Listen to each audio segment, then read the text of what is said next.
నాగర్ కర్నూలు జిల్లా అచ్చంపేటలో శ్రీశైలం మల్లన్న దర్శనానికి శివస్వాములు పోటెత్తారు.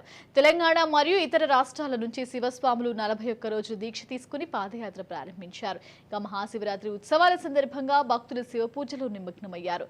కొందరు దాతలు శివభక్తులకు ఆహారాన్ని కూడా ఏర్పాటు చేస్తున్నారు. అటవీ శాఖ అధికారులు అడవిలో కూడా అక్కడక్కడ టెంట్లు వేసి భక్తులకు ఆశ్రయం ఇస్తున్నారు. ఇక అడవిలో తలదాచుకోవడానికి చలిమంటలు వేస్తే అటవీ హక్కుల చట్టం ప్రకారం చర్యలు తీసుకుంటామని హెచ్చరించిన ఫారెస్ట్ అధికారులు శివస్వాములకు సూచించారు.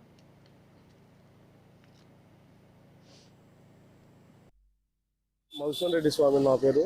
మా ఊరు వనపర్తి జిల్లా నాది. 41 రోజు మండల దీక్ష మాల స్వీకరించి ఈరోజు పాదయాత్ర చేస్తున్నాము.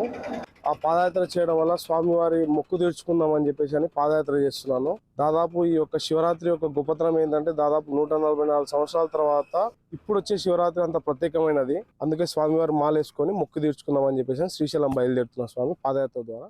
ఓం నమ శివాయ. స్వామి నా పేరు మధుసూదన్ రెడ్డి స్వామి నా పేరు. మా ఊరు